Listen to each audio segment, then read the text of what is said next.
¿Y si te dijera que uno de los hombres más ricos y revolucionarios de la historia nació pobre, odiaba el trabajo de su familia y fracasó estrepitosamente no una, sino 2 veces antes de triunfar?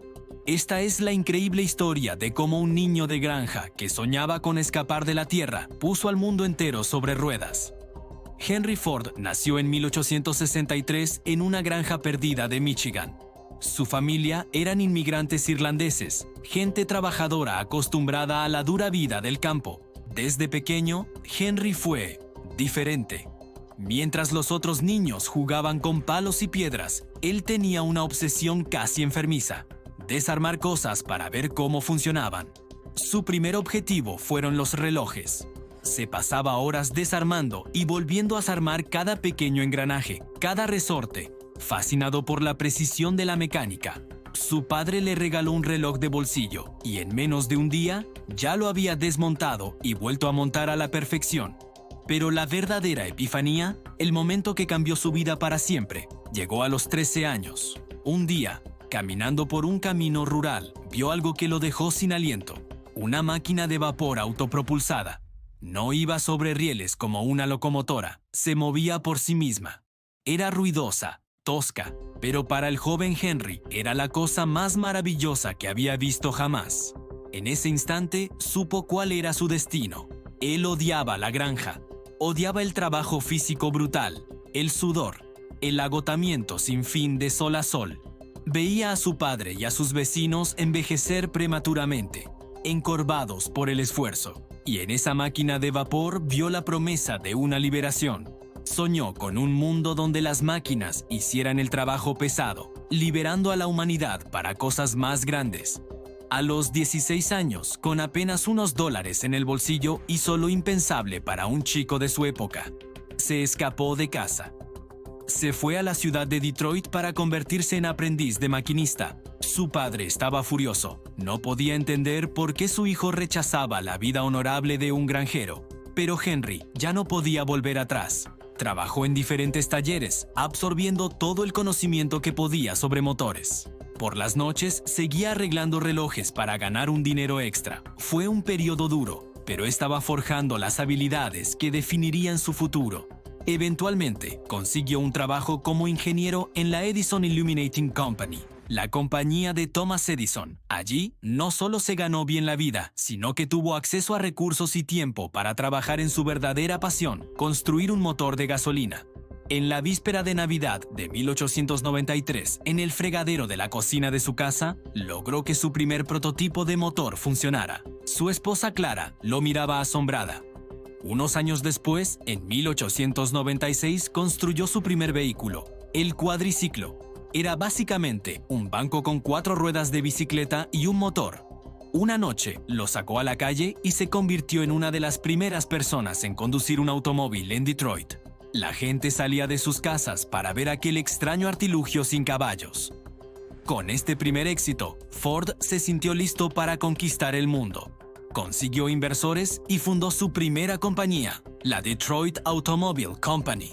Pero fue un desastre total. Ford era un perfeccionista, obsesionado con mejorar el diseño, y producía autos muy lentamente y a un costo muy alto. Sus inversores se impacientaron. Querían ganancias, no un taller de experimentación. En menos de 2 años, la compañía colapsó y Ford se quedó sin nada. Lo habían echado de su propia empresa. Lejos de rendirse, lo intentó de nuevo. Fundó la Henry Ford Company, pero la historia se repitió. Los nuevos inversores trajeron a un consultor para supervisar al soñador de Ford. La tensión era insoportable. Ford, sintiendo que perdía el control creativo, se marchó. Una vez más, estaba en la calle. Sus inversores, frustrados, renombraron la compañía con el nombre del fundador de Detroit, Antoine Delamo de Cadillac. Sí, la que hoy conocemos como Cadillac nació de las cenizas del segundo fracaso de Henry Ford. Ahora llegamos a un punto crítico en la vida de Ford. Es 1901, tiene 38 años, 2 empresas fallidas a sus espaldas, y su reputación está por los suelos. Los banqueros y empresarios de Detroit lo consideraban un incompetente, un soñador poco práctico que nunca lograría nada. Estaba arruinado y humillado. La mayoría de la gente se habría rendido, habría vuelto a la granja con el rabo entre las piernas. Pero Henry Ford no era como la mayoría. Tenía una última carta bajo la manga, una apuesta de todo o nada. Si no podía convencer a los inversores con sus ideas de autos para la gente, los deslumbraría con pura velocidad y potencia. Construyó un monstruo, un coche de carreras brutal al que llamó 999. Era tan salvaje y peligroso que el propio Ford tenía miedo de conducirlo.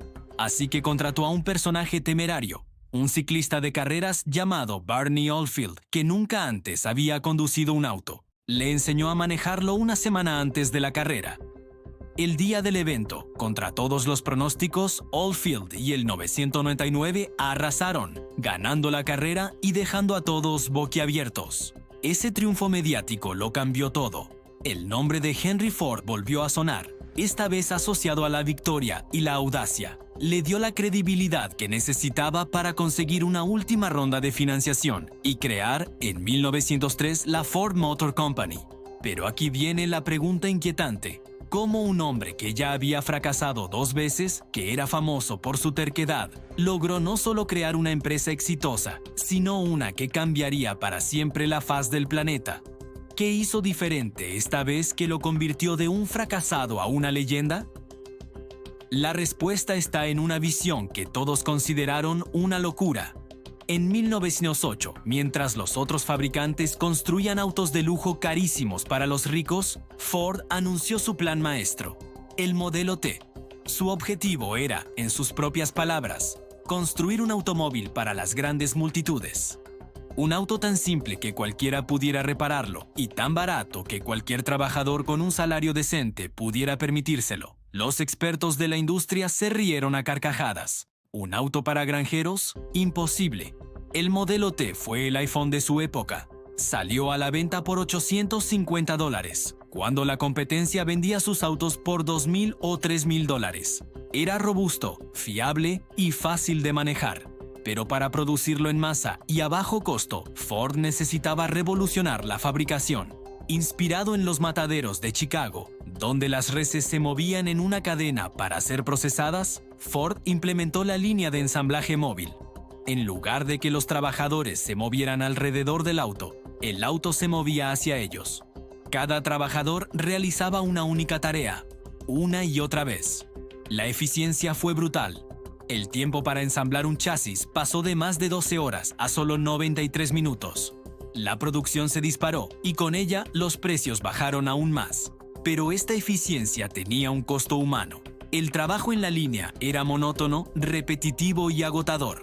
Los trabajadores se sentían como una pieza más de la maquinaria. La tasa de rotación de personal era altísima, llegando a más del 300%. Ford tenía un problema. No podía mantener a sus trabajadores. Y aquí es donde Ford tomó la decisión más radical y controvertida de su carrera. En 1914 hizo un anuncio que sacudió al mundo empresarial. Duplicó el salario de sus trabajadores de la noche a la mañana, pasando de unos $2.34 al día a la increíble cifra de $5 diarios. El famoso $5 Day. Wall Street entró en pánico. Los periódicos lo llamaron socialista, traidor a su clase, un loco que arruinaría la industria. Sus competidores estaban furiosos. Pero Ford no era un filántropo, era un genio pragmático. Entendió algo que nadie más vio. Si le pagaba bien a sus propios trabajadores, ellos mismos podrían convertirse en sus clientes. Podrían comprar el mismo auto que estaban fabricando. Crearía un círculo virtuoso. Salarios altos llevarían a un mayor consumo, lo que llevaría a una mayor producción, y así sucesivamente. Era la creación de la clase media estadounidense. Y tenía razón. Al día siguiente del anuncio, 10,000 hombres hicieron fila bajo la nieve frente a su fábrica, rogando por un trabajo. La productividad se disparó. El ausentismo se desplomó. La lealtad a la compañía era total. Ford ahora tenía a los mejores y más motivados trabajadores de la industria. El impacto del Modelo T y las políticas de Ford fue sísmico. Para 1918, la mitad de todos los automóviles en Estados Unidos eran un Ford Modelo T. Se produjeron más de 15 millones de unidades hasta 1927. Este auto no solo cambió la industria, cambió la civilización. Permitió a la gente vivir más lejos de sus trabajos, creando los suburbios. Exigió la construcción de una vasta red de carreteras y estaciones de servicio. Creó la cultura del viaje por carretera, las vacaciones en familia, el road trip. Incluso cambió el cortejo romántico. Los jóvenes ya no tenían que estar bajo la supervisión de sus padres en el salón de casa. Ahora tenían la privacidad de un automóvil. Aquel niño pobre de una granja, que odiaba el trabajo físico y soñaba con máquinas, no solo había cumplido su sueño, sino que lo había superado con creces. Henry Ford había puesto a Estados Unidos sobre ruedas, y al hacerlo, redefinió la vida moderna. Murió en 1947, dejando un legado complejo y controvertido, pero innegablemente transformador. Su historia nos enseña que a veces, los sueños más locos, los que todos consideran imposibles, son los que terminan cambiando el mundo. Y que el fracaso no es el final del camino, sino simplemente un desvío en la ruta hacia la grandeza. Gracias por acompañarme en este viaje. Si te gustó esta historia, no olvides darle a like, suscribirte y activar la campanita para no perderte nuestro próximo video. Nos vemos en la próxima.